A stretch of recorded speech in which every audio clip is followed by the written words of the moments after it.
이제 우리 말씀 듣는 시간인데요. 말씀은 느헤미야서 1장 1절부터 11절까지 말씀 함께 보겠습니다. 느헤미야서 1장 1절부터 11절, 구약 성경 726면이 있습니다.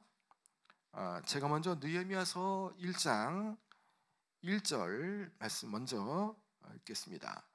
하갈의 아들 느헤미야의 말이라. 아닥서스 왕 제20년 기슬월에 내가 수상공에 있는데 내 형제들 가운데 하나인 하나니가 두어 사람과 함께 유다에서 내게 이르렀기로 내가 그 사로잡힘을 면하고 남아있는 유다와 예루살렘 사람들의 형편을 물은즉 그들이 내게 이르되 사로잡힘을 면하고 남아 있는 자들이 그 지방 거기에서 큰 환난을 당하고 능욕을 받으며 예루살렘 성은 허물어지고 성문들은 불탔다 하는지라.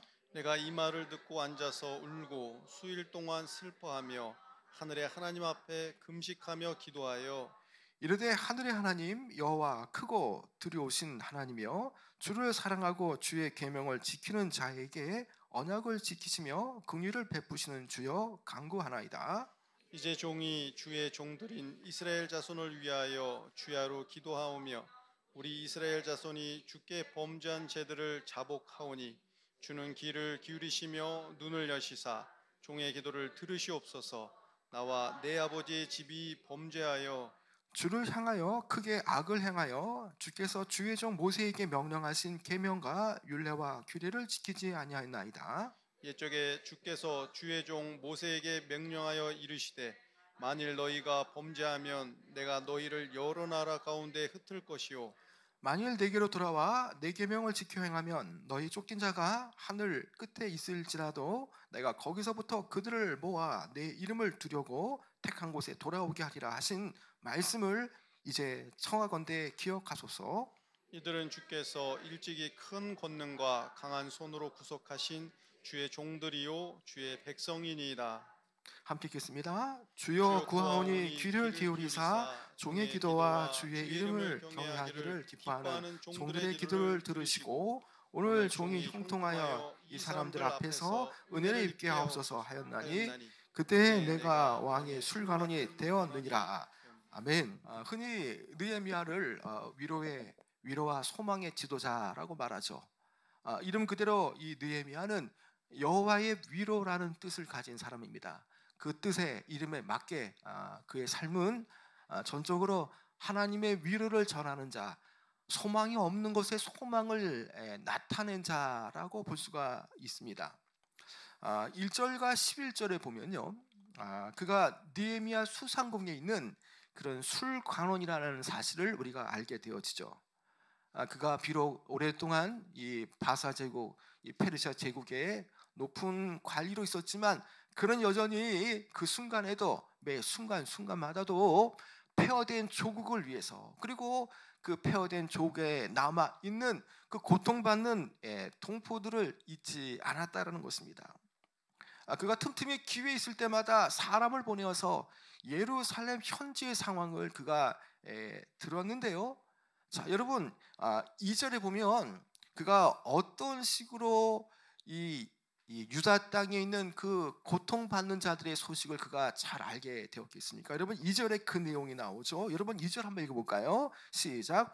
내 형제들 가운데 하나인 하나니가 두어 사람과 함께 유다에서 내게 이르렀기로 내가 그 사로잡힘을 면하고 남아있는 유다와 예루살렘 사람들의 형편을 물은즉, 여기 2절에 보면 느헤미야의 친동생인 하나니가 있는데요. 그 하나니를 유다 땅에 보내어서 이 유다를 통해서 파견을 보내어서 이 유다 땅에 있는 그 상황들을 이렇게 그가 들었다는 것이죠. 자, 이 하나니가 이 형에게, 이 바산궁에 있는 이 느헤미야에게 어떤 현지 보고를 하느냐는 것입니다. 여러분, 3절에 보니까 자, 이런 말씀이 나옵니다. 자, 그들이 내게 이르되, 하나님뿐만 아니라 하나님과 함께하는 그런 사람들이죠. 자, 그 사람들이 사로잡힘을 면하고 남아 있는 자들이, 자, 이것은 무엇을 말합니까? 바벨론의 포로를 끌려가고 그 이후에 바벨론 제국을 또 다시 뒤이은 메대 바사 제국 거기에 끌려간 사람이 아니라 지금 현재 여전히 사로잡힘을 면하였던 이 남아있는 자들, 이 유다 땅에 남아있는 자들 말하죠. 자, 그들이 어떻다고요? 자, 여러분 3절 중반절부터 한번 읽어볼까요? 자, 남아있는 자들이부터 한번 읽어볼까요? 3절 시작. 남아있는 자들이 그 지방 거기에서 큰 환난을 당하고 능욕을 받으며 예루살렘 성은 허물어지고 성문들은 불탔다 하는지라. 이 보고의 내용을 보니까요, 그 땅에 남아있는 자들이 있는데 그 백성들이 지금 큰 환난을 당하고 있다는 거죠. 그리고 환난을 당하고 능력을 받으며 예루살렘 성은 회파되어졌고 성문은 허물어지고 성문은 불탔다는 것입니다.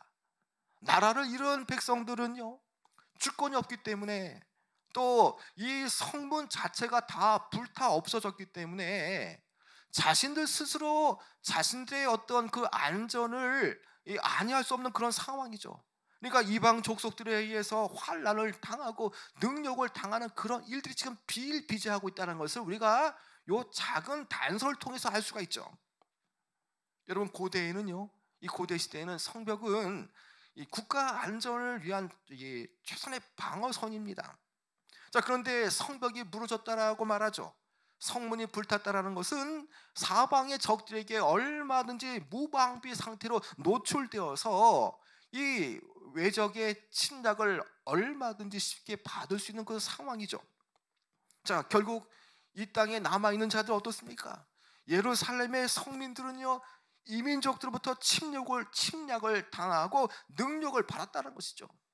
여러분, 우리가 이 청나라와의 전쟁에서 우리가 전쟁에 피하면서 얼마나 많은 양민들, 또 얼마나 많은 여성들이 고통을 당했습니까? 자, 이렇게 힘이 없고 성문이 다 부서지고 스스로 방어할 힘이 없는 상황이다 보니 이렇게 이 백성들이, 남아있는 자들이 환난을 면하여서 그 자리에 그대로 있던 이들은 이렇게 고통을 당하고 약탈을 당하고 환난을 당하는 그런 어려운 그런 사정이라는 것이죠. 자, 이 동생으로부터 하나니아로부터 이 사실을 들었던 이 느헤미야의 마음은 어떻겠습니까?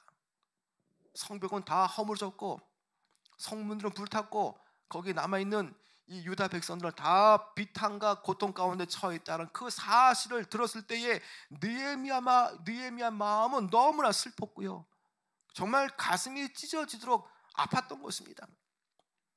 동족들의 비참한 소식을 들은 느헤미야는요, 지금 자신이 누리고 있는 이 위치가 너무나 사치스럽다고 그는 느꼈죠.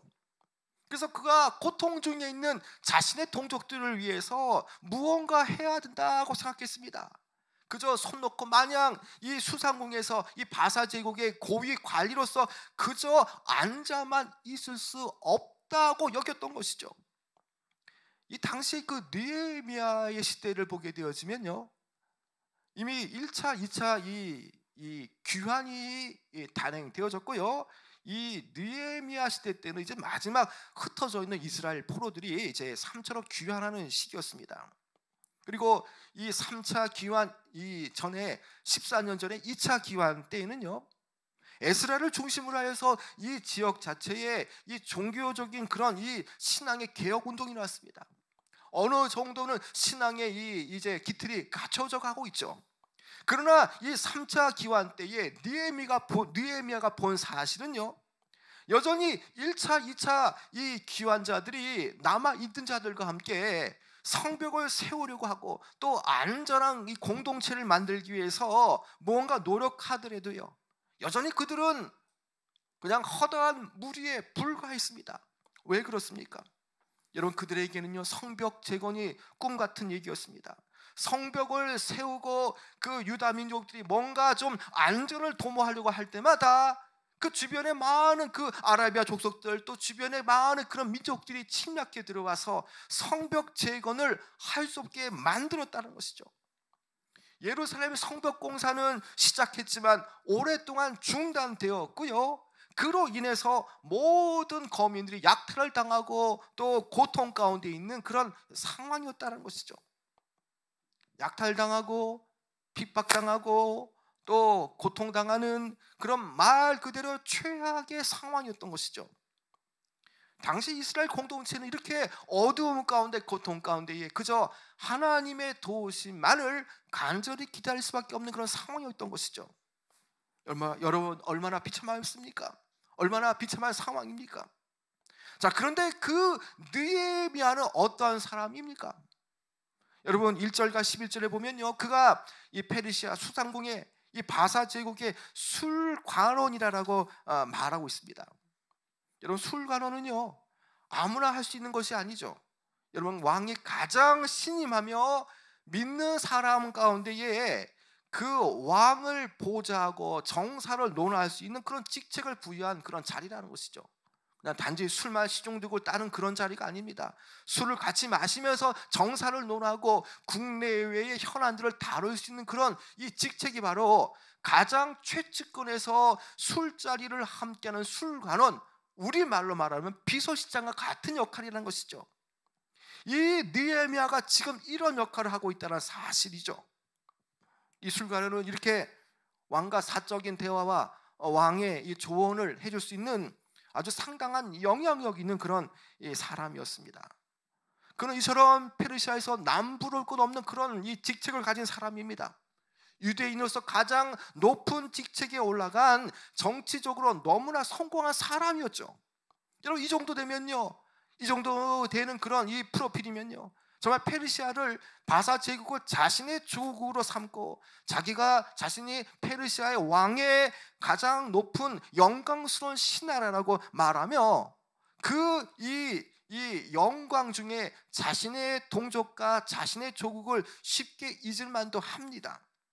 그러나 그는 어떻습니까? 여러분 그의 몸은 멀리 페르시아 수상궁에 있지만요, 그의 마음은 늘 이 조국 이스라엘과 그 유다 땅에 있는 고통받는 그런 백성들에 향한 마음이었다라는 것이죠. 어떻게 느헤미야가 한시라도 고통당하는 동족들을, 비탄에 젖은 동족들을 잊을 수 있겠습니까? 그는 얼마든지 어려움 없이 안락함을 누릴 수 있는 그였지만요, 그는 늘 동족에 대한 그런 어려움에 대한 관심을 가졌던 사람이었습니다. 그래서 그런 관심 때문에 친동생을 유다 땅에 파견 보내어서 그 형편을 듣고 보고를 이렇게 듣게 했다는 것이죠. 여러분 지금 우리에게 필요한 사람은요, 자신의 백성들의 고통과 아픔에 대해서 관심과 사랑을 가진 사람이 필요하다는 것입니다. 느헤미야처럼 남의 형편, 남의 어려운 사정을 돌봐줄 수 있는 사람이 우리에게 지금 필요하다는 것입니다. 자, 이런 느헤미야는 지금 그가 동족에 대한 사랑이 어떤 식으로 지금 나타나고 있습니까? 여러분 그 내용이 4절에 나오는데요, 여러분 4절 한번 읽어볼까요? 시작. 내가 이 말을 듣고 앉아서 울고 수일 동안 슬퍼하며 하늘의 하나님 앞에 금식하며 기도하여. 자, 이 느헤미야의 이 소식을, 이 유다 땅에 있던 사람들의 고통의 소식을 듣고 그는요 울었습니다. 그리고 울어도 한참 울었지 않습니까? 수일 동안 슬피 울며 하나님 앞에 기도할 때에 그 목숨을 내놓을 정도로 그는 금식 기도를 했다는 것입니다. 지금 동족의 어려움을 목도하고요, 구체적으로 이 문제를 가지고 하나님 앞에 이 문제를 가져가며 이것을 간구하며 금식 가운데에 부르짖고 기도하고 있는 것이죠.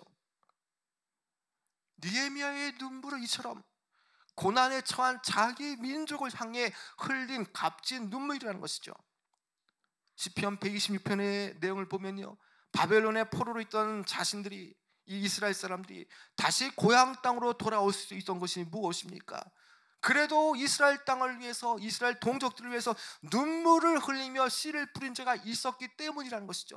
바로 느헤미야 같은 사람도 있었기 때문에 하나님은 그들을 불쌍히 여기셔서 그 때가 찰 때에 그 동족들이 돌아올 수 있도록 하신 사역, 그 역할, 그 놀라운 그런 의미가 바로 여기에 있다는 것이죠. 바로 그런 일들, 하나님의 마음을 움직인 사람들이 바로 이렇게 눈물로 동족을 위해서 그 눈물로 그 씨를 뿌린 사람들이라는 것이죠. 여러분 이처럼 위로와 소망의 사람 느헤미야는요, 자기 백성들의 처한 환경을 늘 생각하며 관심을 가진 사람이라는 것입니다. 여러분, 다른 사람을 돌보고 관심을 기울이지 않는다면요, 그 사람은 영적인 지도자가 될 수 없습니다. 영적인 참 성도가 될 수 없습니다. 늘 주님께서 내게 붙여주신 그런 아름다운 구역이라는 마음을 가지고 내 지체, 내 형제 자매라는 마음으로 돌아볼 수 있어야 되는 것이죠. 그래서 늘 하나님의 위로를 전할 수 있는 사람, 그리고 하나님의 소망을 나타낼 수 있는 사람은요, 이처럼 느헤미야처럼 늘 주변 사람에 대한 관심과 그들의 고통과 아픔을 자신의 문제로 떠안고 있는 그런 사람들이라는 것이죠. 그래서 동족이 슬플 때에 함께 울어주고, 함께 그 고통에 함께 내가 함께 그 마음과 생각을 다 담아서 함께하는 사람들, 바로 그런 사람들이라는 것이죠. 여러분, 운명 공동체라는 말이 있지 않습니까? 여러분, 어찌 보면 우리 성도들은요, 그리스도 안에서 이 나라와 이 백성과 함께하는 운명 공동체입니다. 아무리 종교가 달라도, 아무리 생각이 달라도 우리가 대한민국의 이 국민으로서, 또 기독교인으로서 함께하는 그 운명 공동체, 나라의 아픔을 또 안고 또 주변에 슬퍼하는 이들과 함께하면서 함께 그 고통을 나누고 또 위로를 해줄 수 있는 바로 운명 공동체라는 것입니다. 여러분, 그래서 고린도전서 12장 17절에 어떻게 말씀합니까? 너희는 그리스도의 몸이요 지체의 각 부분이니라. 여러분, 우리가 그리스도가, 예수님께서 우리의 몸이 되어주시고요, 우리는 그분의 지체의 수족이 되어지는 것이죠. 다 주 안에서 이제 한 몸을 이루고요, 한 지체를 이루는 것이죠. 내 지체가 어려운데 나는 별개입니다 라고 말할 수가 없다라는 거죠. 함께 고통을 받고 함께 영향을 서로 주고받는 그런 사이라는 것입니다. 바로 그것이 무엇입니까? 성도 간의 지체의식을 말하는 것 아닙니까? 한 지체가 고통당하면 그 지체가, 그 몸이, 그 기관이 여러 함께하는 기관들에 영향을 주듯이 성도들, 이웃들의 고통도 우리에게 이것이 오게 되어지는 것이죠. 그것을 함께 나누라고 말씀하십니다, 하나님께서는요. 자, 느헤미야의 이 모습을 보면요, 그가 바사 제국이라는 멀리 있지만요, 그러나 그는요, 유대 땅에 있는 고통받는 동족들과 자신을 결코 분리시키지 않는다는 것이죠. 공간적으로 멀지만 그는요, 여전히 그 고통받는 동족들과 한 몸으로 여기고 있다는 것이죠. 이스라엘과 그는 한 몸의 공동체로서 자신의 백성이 당하는 고통을 자기의 고난으로 여겼으며, 자신의 나라가 이방 민족으로부터 유린 당할 때에도 그는 함께 고통당하는 운명의 공동체의 마음으로 함께하고 있다는 것입니다.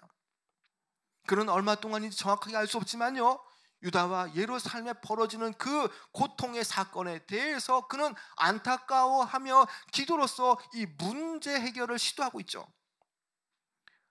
이 절망적인 상황 속에서 벗어날 수 있는 길이 과연 무엇이겠습니까? 전능하신 하나님 앞에 기도하는 것이죠. 그의 해결 방법은요, 얼마든지 자신의 힘으로 자신이 섬기는 왕 앞에 이 도움을 청할 수 있는 그런 권력의 방법이 있을 수 있죠. 왕의 친분을 이용하여서, 또 높은 지위를 이용하여서 이 문제를 해결하려면 해결할 수 있습니다.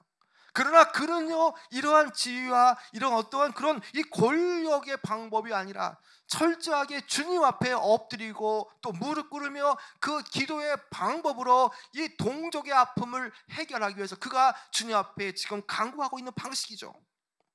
엎드려 기도함으로써 동포들이 당한 그 아픔을 하나님 앞에 해결해 달라고 간절히 간구하고 있고요, 심지어 그는 음식을 전폐하면서 주님 앞에 금식과 기도를 통해서 조국이 당한 고통을 하나님께서 해결해 주시리라고 그는 간절히 구하고 있다는 것이죠. 여러분, 4절과 5절에 보면요, 자, 어떻게 그가 기도합니까? 여러분, 4절도 5절도 한번 같이 한번 읽어볼까요? 시작. 내가 이 말을 듣고 앉아서 울고 수일 동안 슬퍼하며 하늘의 하나님 앞에 금식하며 기도하여 이르되 하늘의 하나님 여호와 크고 두려우신 하나님이여 주를 사랑하고 주의 계명을 지키는 자에게 언약을 지키시며 긍휼을 베푸시는 주여 간구하나이다. 자, 그의 기도는요 언제까지 시작되어집니까? 언제까지 계속되어지나요? 자, 이 주야로 기도하고 있죠. 주야로.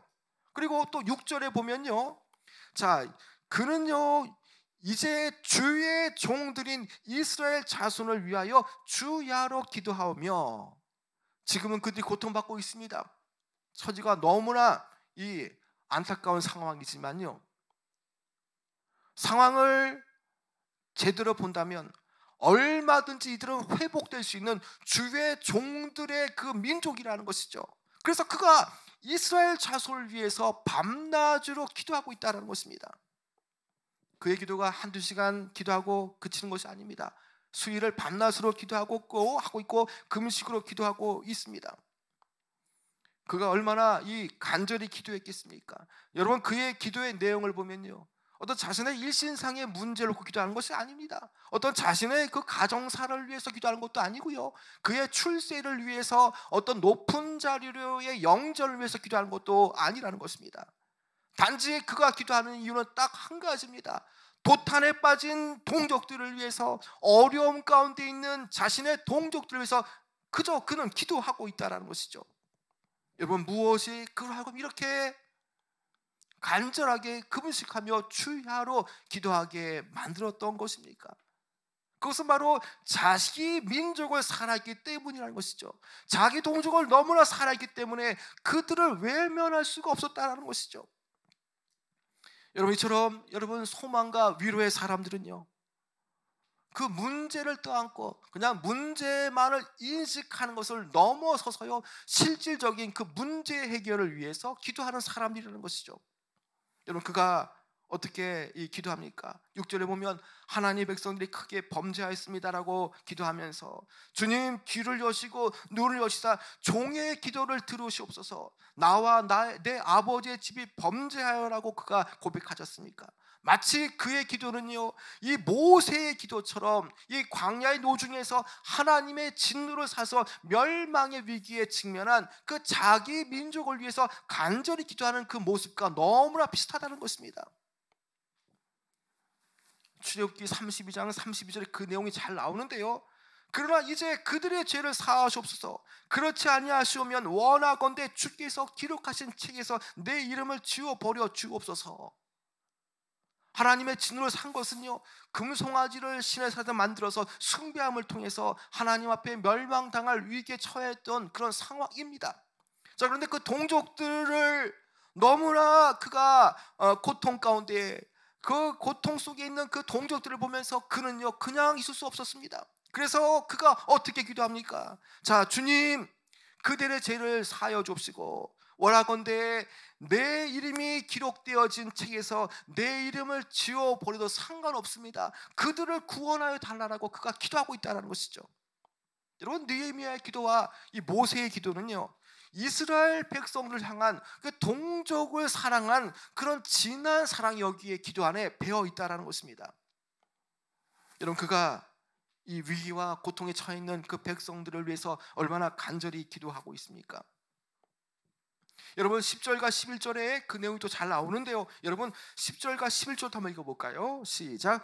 이들은 주께서 일찍이 큰 권능과 강한 손으로 구속하신 주의 종들이요 주의 백성이니이다. 주여 구하오니 귀를 기울이사 종의 기도와 주의 이름을 경외하기를 기뻐하는 종들의 기도를 들으시고 오늘 종이 형통하여 이 사람들 앞에서 은혜를 입게 하옵소서 하였나니 그때 내가 왕의 술관원이 되었느니라.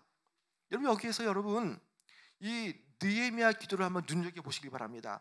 오늘 종이 형통하여 이 사람들 앞에서 은혜를 입게 하옵소서라는 부분을 여러분 눈여겨보시길 바랍니다. 자, 오늘 종이 형통하여 라고 말하는데, 자, 이 오늘 종이 형통하여 누구를 말합니까? 느헤미야 자신을 말하는 것 아닙니까? 자신을 형통하게 해달라고 말하죠. 기도하죠.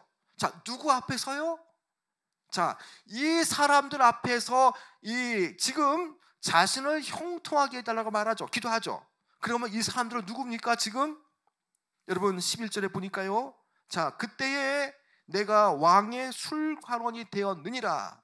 자, 그가 왕의 술관원이 되었다는 사실을 보면요, 지금 이 사람들 앞에서 형통하게 해달라는 그 의미는 무엇입니까?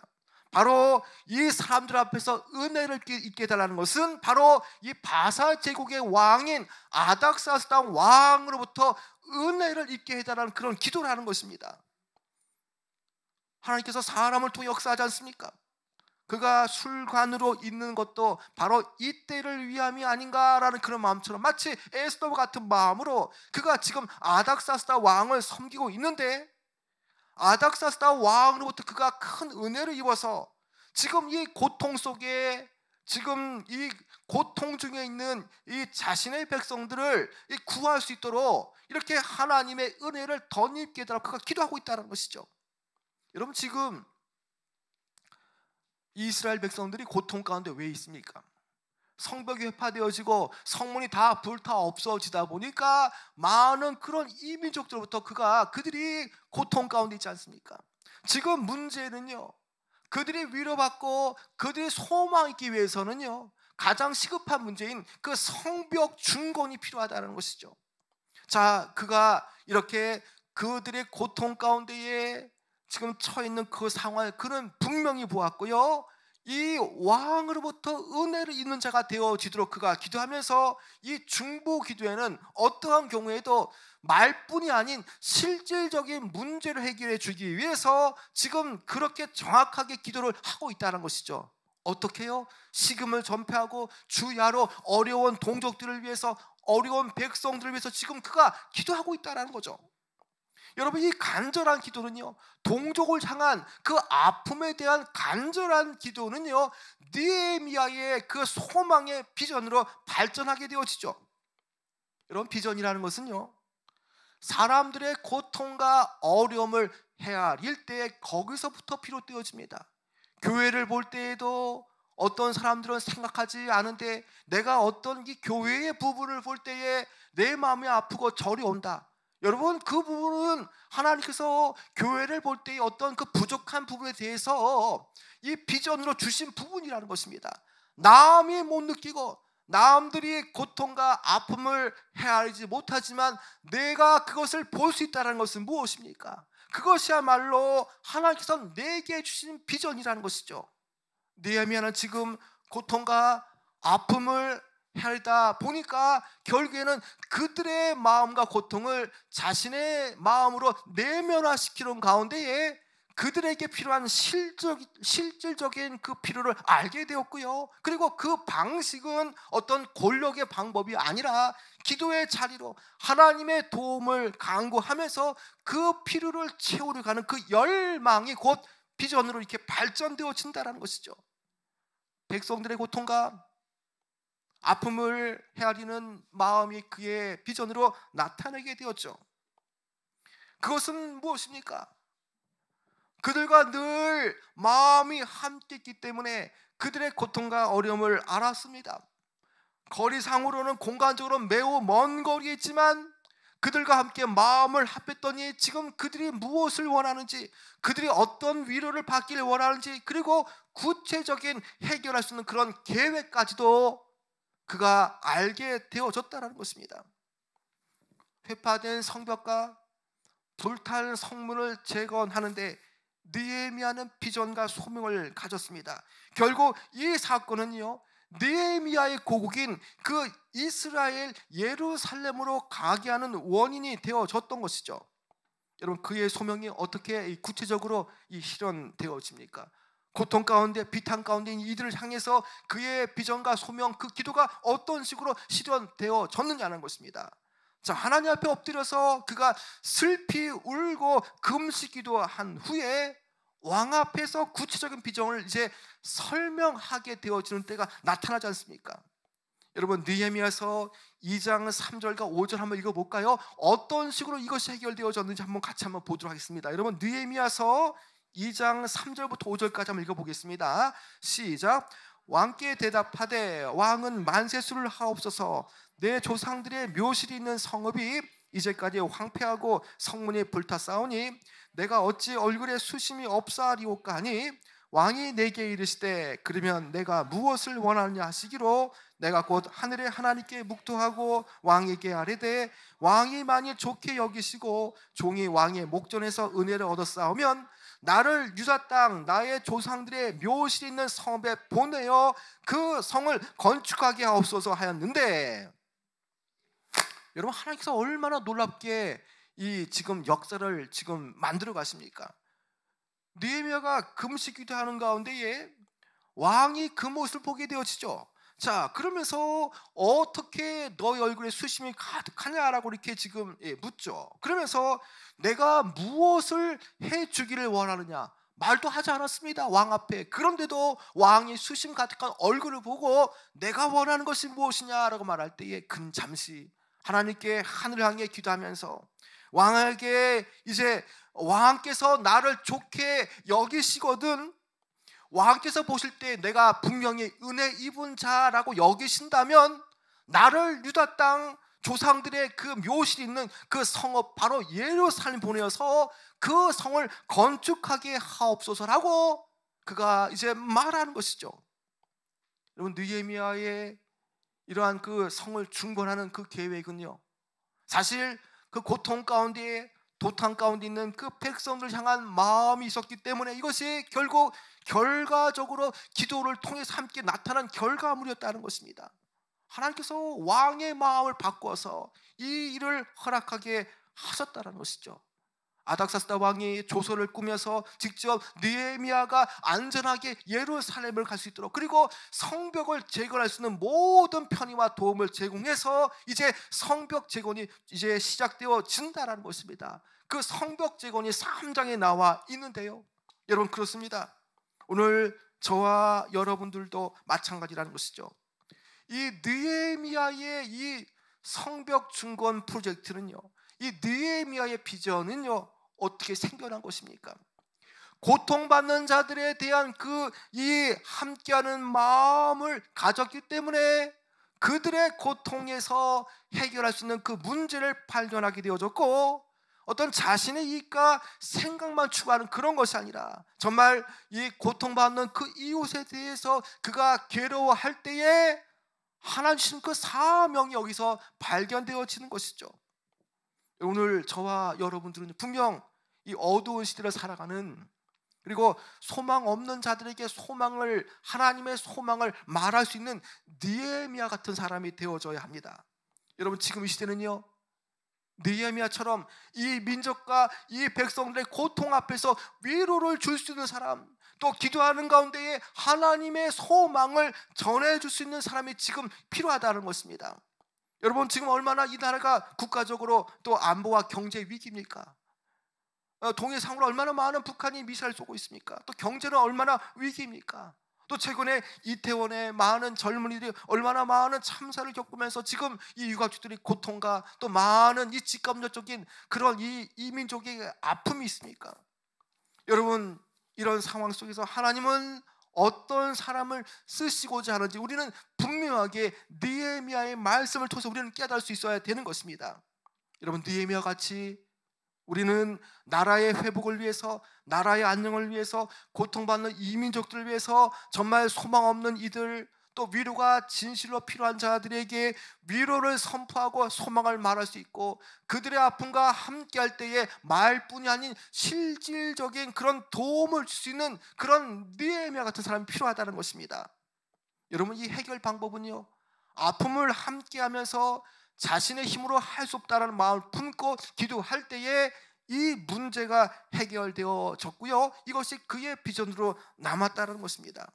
오늘 여러분의 신분과 여러분의 위치를 생각할 때에 왜 하나님께서 나를 이 자리에 세우셨는가를 분명히 생각해 봐야 됩니다.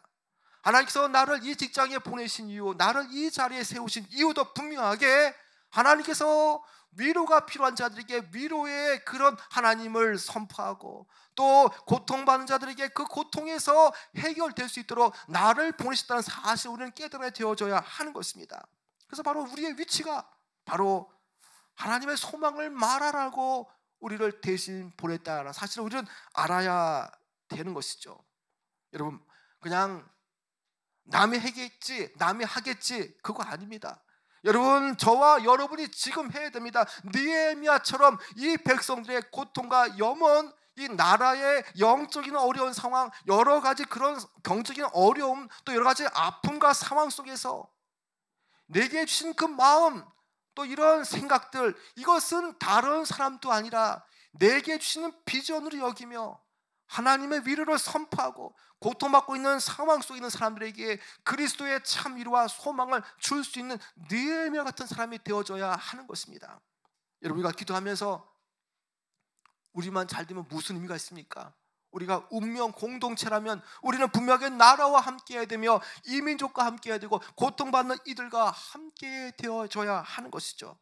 여러분, 그렇다면 오늘 주님께서 찾고 계신 사람, 바로 제2, 제3의 느헤미야 같은 사람이 되어져서 바로 소망 없는 곳에 하나님의 소망을 선포하고 또 마음의 빈자리에 그 예수 그리스도의 그 평안함과 그 이 참 위로를 줄 수 있는 그런 자가 되어져야 하는 것입니다.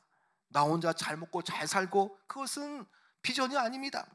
단지 그것은 욕망일 뿐입니다. 우리의 비전은요, 지체의식을 가지고 하나님 주신 마음을 가지고 주변을 돌아보고 주변의 아픔과 함께하며 그들의 빈자리에 주의 사랑을 전하고 또 그들에게 실질적인 필요를 채울 수 있는 위로의 사람이 되어줘야 하는 것입니다. 오늘 이 주시는 말씀을 통해서 정말 위로와 소망이 되어지는, 또 그렇게 이 참 사랑을 전파하실 수 있는 귀한 여러분 되어지길 축원합니다.